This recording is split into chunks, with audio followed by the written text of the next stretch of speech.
the laws of war will be documented, they'll be charted. The ICC prosecutor in The Hague has already said he's looking at this, and the UK, in whatever form is necessary, will play its role, as we have done over many years since, right the way back through to Nuremberg, to make sure that anyone committing these egregious crimes will be held to account. And we've shown that recently.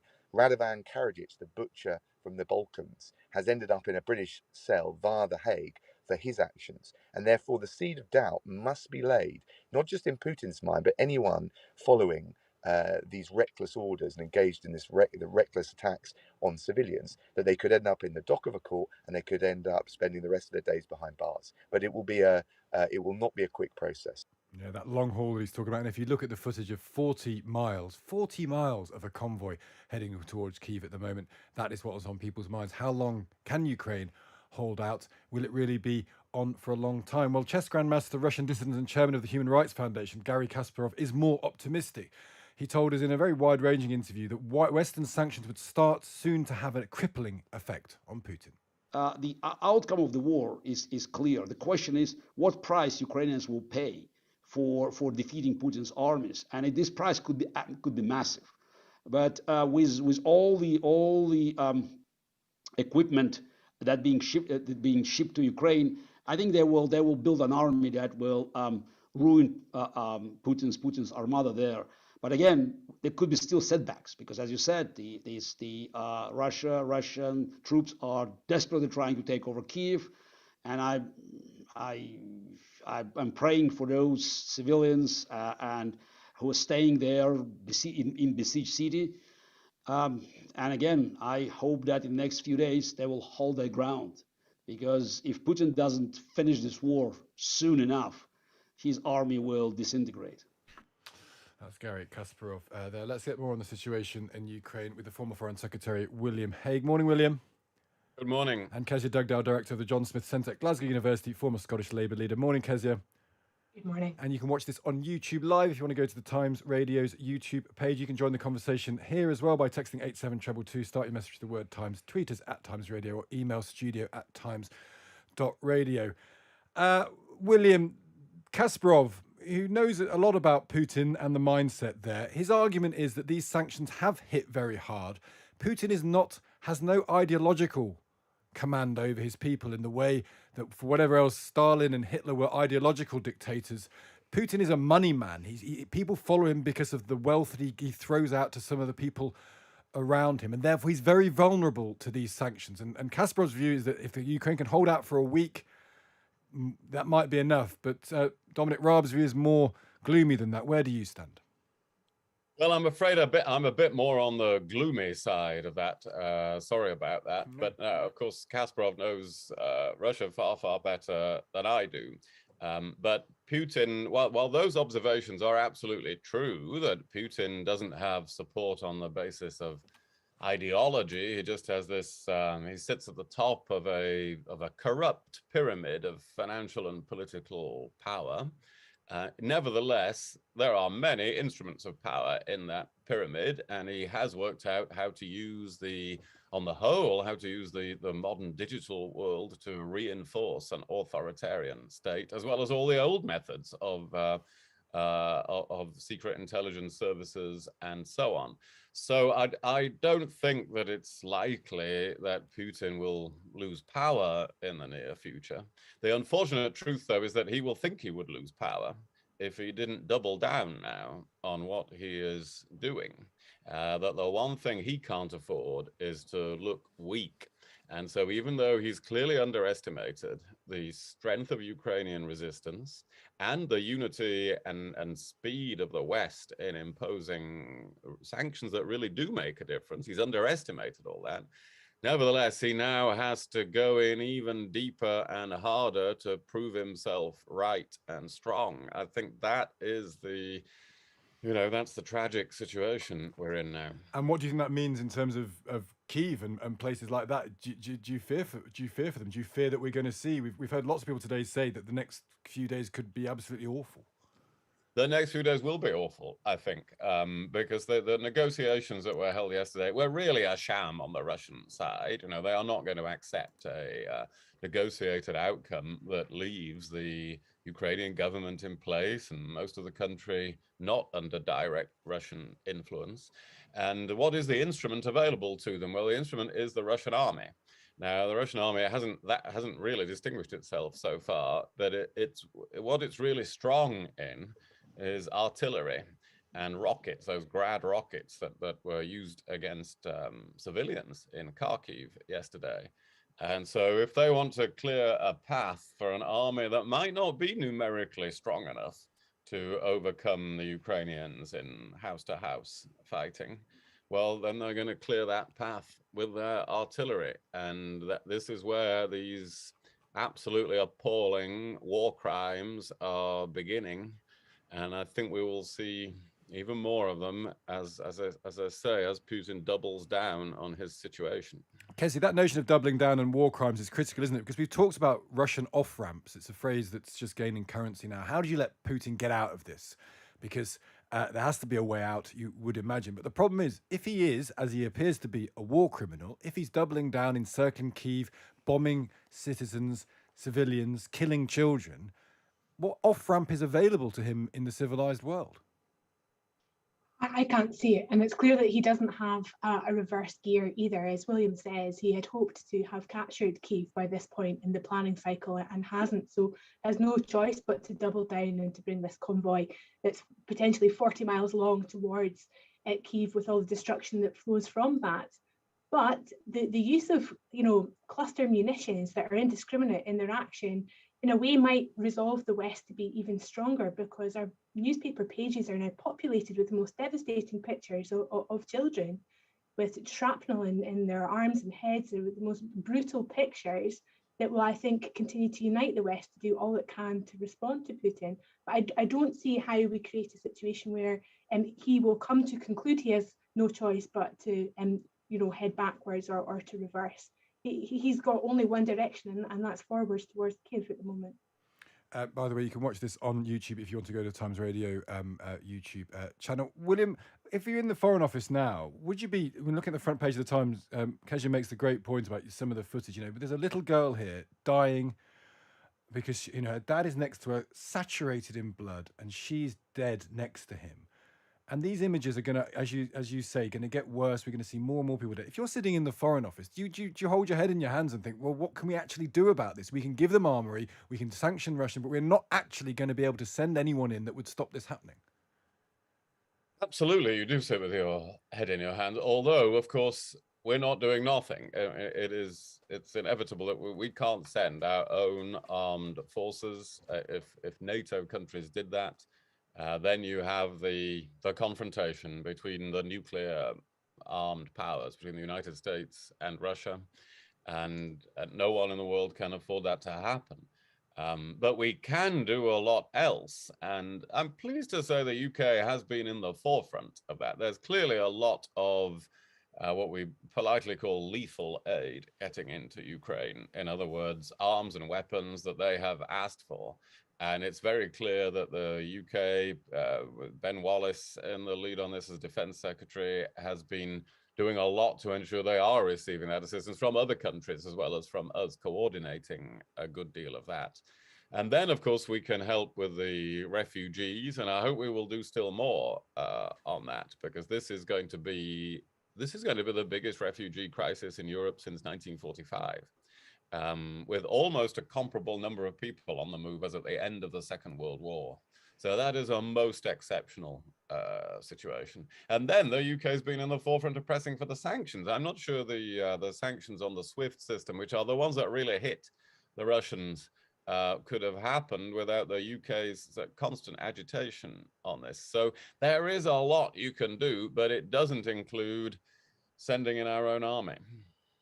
Let's talk about President Zelensky, because he's played such a central role in all of this. We'll talk in a moment about how he's kind of affecting morale and really helping to bolster that within Ukraine. But he came out with this formal EU membership request yesterday, didn't he? And it kind of got lots of us scratching our heads saying, what would that actually achieve? Because it's going to take time for that to happen. And in the cold light of day of war, what is it too little too late, Kezia? Well, I think the act of requesting membership of the EU was largely for his purposes symbolic at this stage. It was a very clear alignment with the West. It's a statement of the values that he wants for the Ukrainian people. And it's a statement of confidence. It's, despite the rain of shells falling down on his country, he's still trying to point westwards in his direction for his people. He's showing incredible leadership over the past few days, not just from the diplomacy of the way that he's acting with global leaders, but by being on the streets of Kyiv and videoing himself with soldiers on the front line, trying to show that he's still very much in control and very much at the heart of things.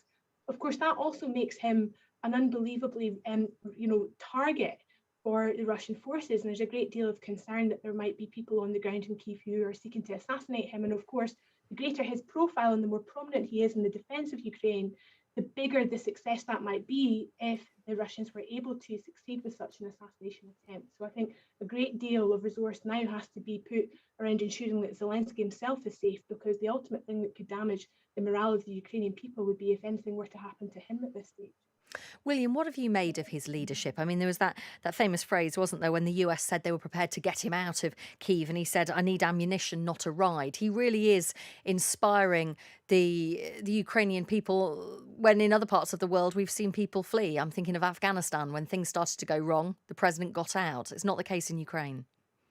No, this is really, really important, and so important for the long term, not just for the next few days, because what's really going on here is a battle over different stories of what Ukraine is. The Putin story is that Ukrainians and Russians are one people, that they really don't have any way forward except as part of the same state. That's why he thinks, well, maybe he thinks he says he's going to rescue them. But there is an alternative story, and that is that Ukrainians are a proud people and they will fight for their freedom and their independence against aggressors. And the importance of the conduct of President Zelensky is that it is now for months and years in the future strengthening that story of Ukraine. It will become the prevailing view. I think it already is among most Ukrainians, that they fight for their independence and their freedom.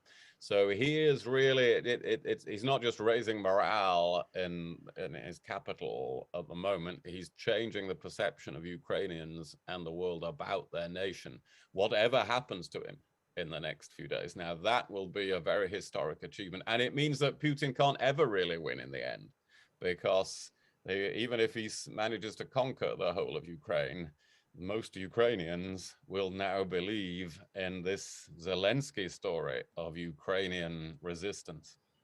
That's a great point. But remember, by the way, if you want to watch this conversation, you can go to the Times Radio YouTube page and watch it there. People are asking questions there. We'll try and put some to William and Kezia. Do keep the questions coming in on YouTube page, and also texting 87222. Start your message with the word Times. Tweet us at Times Radio.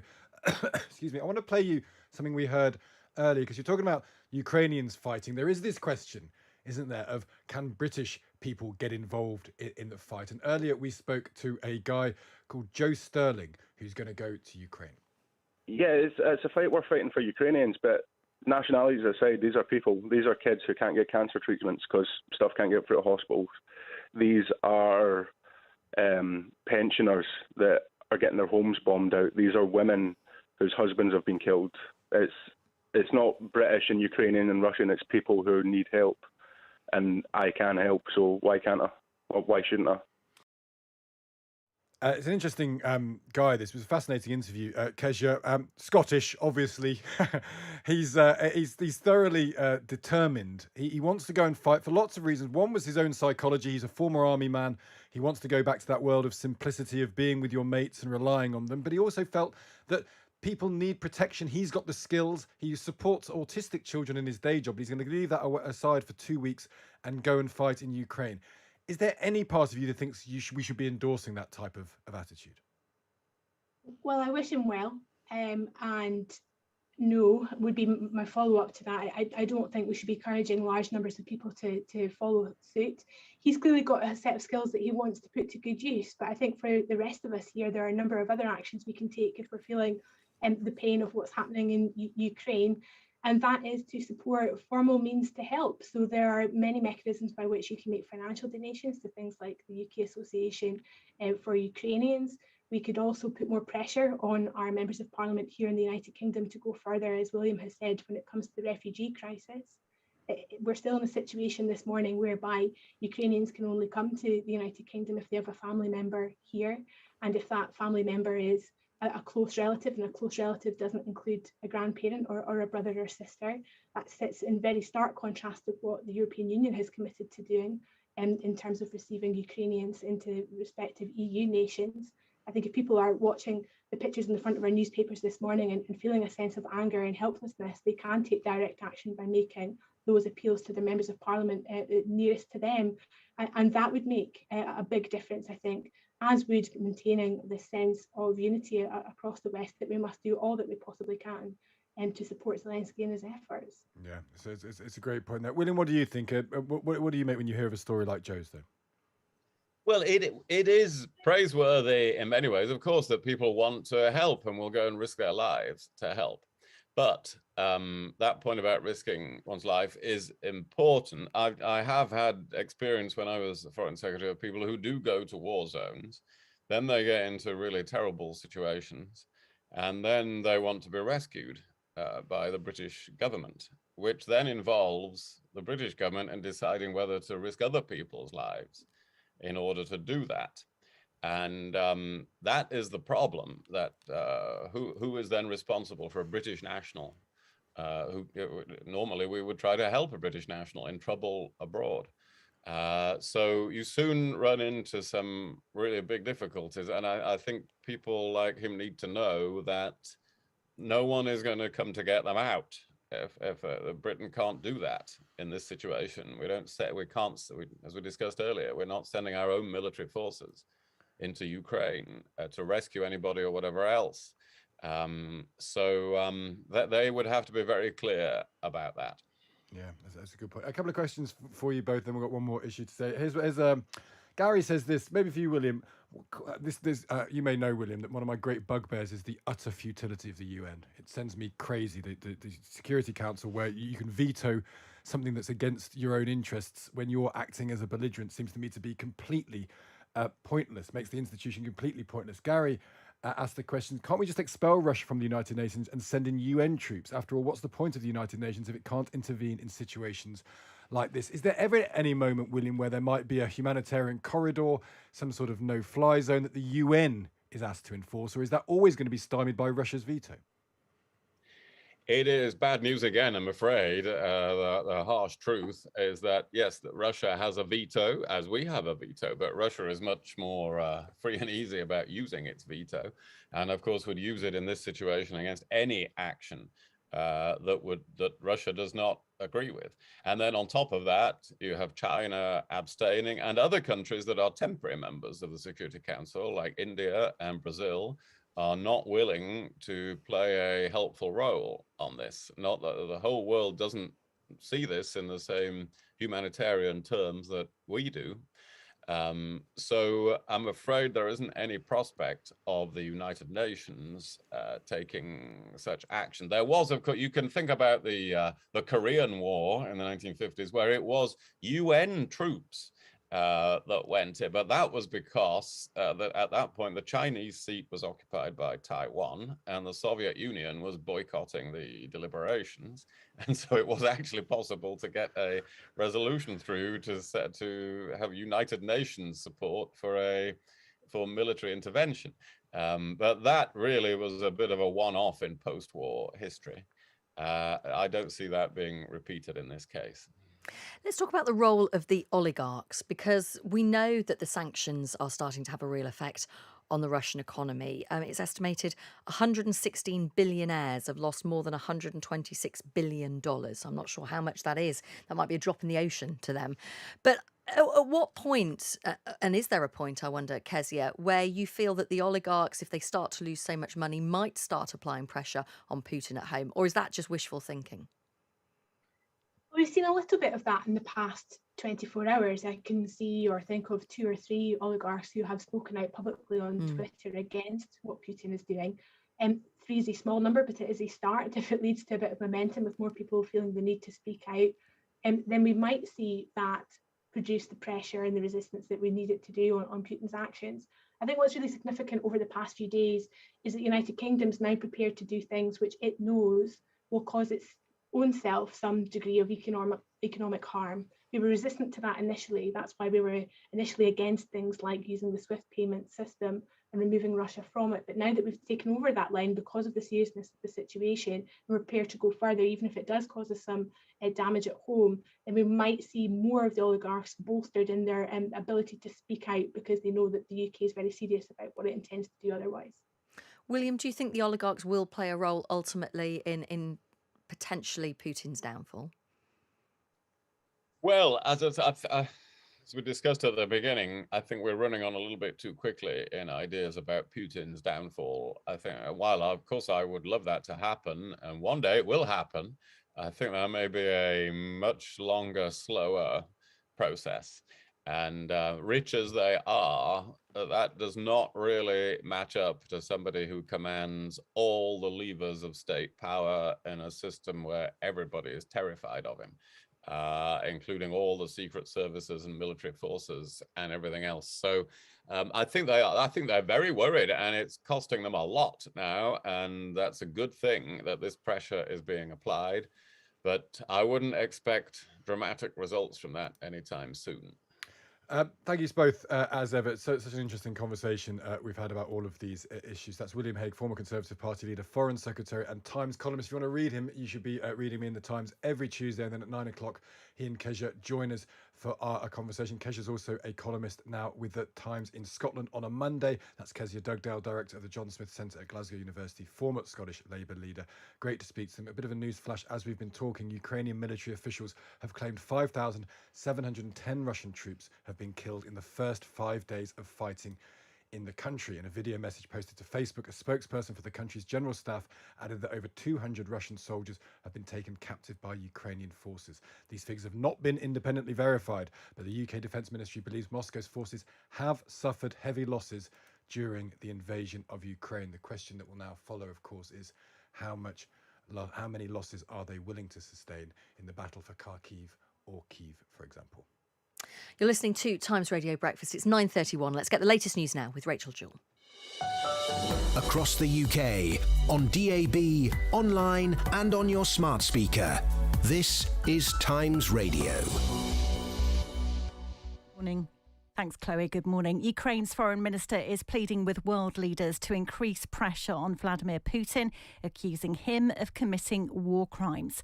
Dozens have been killed and hundreds wounded in separate rocket strikes on the country's second city, Kharkiv. New satellite images also reveal a 40-mile-long convoy of Russian military